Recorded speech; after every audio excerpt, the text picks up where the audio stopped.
কেউ বলছেন সংখ্যানুপাতিক নির্বাচন, কেউ সেটিতে রাজি নয়। কোনো দল বলছে আগে স্থানীয় সরকার নির্বাচন, কোনো দল বলছে আগে জাতীয় নির্বাচন। রাজনৈতিক দলগুলোর মধ্যে এমন মতানৈক্য সংস্কার ও জাতীয় নির্বাচন নিয়ে সংশয় দেখা দিয়েছে। শঙ্কা দেখা দিয়েছে প্রতিশ্রুত সময়ে জুলাই সনদ সই নিয়েও। বিশ্লেষকরা বলছেন রাজনৈতিক সমঝোতার মাধ্যমেই এই সংকটের সমাধান সম্ভব। লন্ডনে প্রধান উপদেষ্টা ডক্টর মোহাম্মদ ইউনূস ও বিএনপির ভারপ্রাপ্ত চেয়ারম্যান তারেক রহমানের বৈঠকের পর আগামী ফেব্রুয়ারিতে নির্বাচনের ঘোষণা দেওয়া হয়েছিল। এটিকে সামনে রেখেই রাজনৈতিক দলসহ অংশীজনদের সঙ্গে আলোচনা চালিয়ে যাচ্ছে অন্তর্বর্তী সরকার ও জাতীয় ঐকমত্য কমিশন। তবে এখন পর্যন্ত মৌলিক কিছু বিষয়ে রাজনৈতিক ঐকমত্য প্রতিষ্ঠায় হিমশিম খাচ্ছে কমিশন।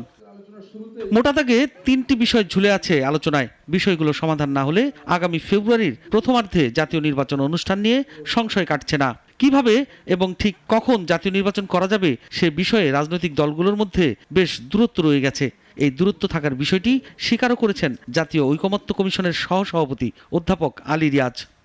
বিভিন্ন বিষয়ে অগ্রগতি হলেও সত্যি কথা হচ্ছে যে আশাব্যঞ্জক অগ্রগতি ক্ষেত্রে আমরা খানিকটা পিছিয়ে আছি। রাজনৈতিক দলগুলোর সাম্প্রতিক বক্তব্যে এটি পরিষ্কার যে আইনসভার গঠন প্রক্রিয়া সহ বিভিন্ন বিষয়ে দলগুলো কমপক্ষে দুটি ভাগে বিভক্ত হয়ে গেছে। বিএনপি ও সমমনা দলগুলো আগে জাতীয় নির্বাচন চায়, অন্যদিকে জামায়াত ইসলামী, ইসলামী আন্দোলন ও এনসিপি চায় পিআর পদ্ধতিতে নির্বাচন। ভিন্ন মত থাকবে, কিন্তু যে জায়গাগুলো তো ঐক্যমত হবে সেই জায়গার সেই সংস্কারগুলো করা হবে। এটা খুব পরিষ্কার একটা বিষয়। এটা নিয়ে কনফিউশন থাকার কোনো কারণ নেই। উচ্চ কক্ষ নিম্ন কক্ষ হবে নাকি সমগ্র নির্বাচন পিআরের ভিত্তিতে হবে, সেটি রাজনৈতিকভাবে আগে ঐক্যমতে পৌঁছাতে হবে।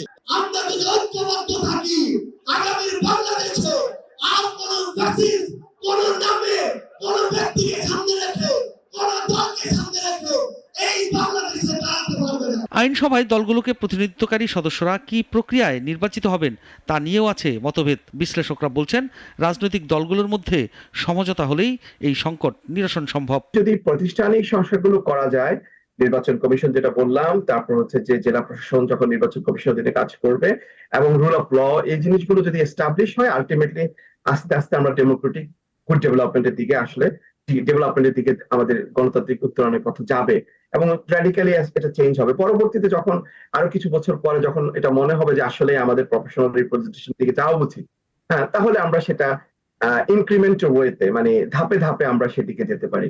তো এখন যেটা অ্যাচিভেবল বা যেটা প্র্যাকটিক্যাল, যেটা রিয়ালিস্ট, সে ধরনের সংস্কারগুলোর দিকে রাজনৈতিক দলগুলোকে প্রাধান্য দিয়ে প্রাতিষ্ঠানিক সংস্কারের দিকে বেশি জোর দেওয়া উচিত। তাহলেই আমার কাছে মনে হয় যে আশঙ্কাগুলো সেটা দূর হবে। আর যেটা বললেন যে এর ফলে যদি এই ধরনের কম্প্রোমাইজ গুলো আসতে অসুবিধা হয়, ডেফিনেটলি সেটা তো নির্বাচনের সময়কে প্রভাবিত করতে পারে, কারণ মতৈক্য ছাড়া তো আসলে নির্বাচন অনুষ্ঠান করা সম্ভব হবে না। বিশ্লেষকদের মতে আনুষ্ঠানিক সংলাপ ও অনানুষ্ঠানিক বৈঠকের বাইরেও বিভিন্ন মহল নানা ইস্যুতে সংলাপের গতি প্রকৃতি নিয়ন্ত্রণের ক্ষেত্রে প্রভাব খাটাচ্ছে।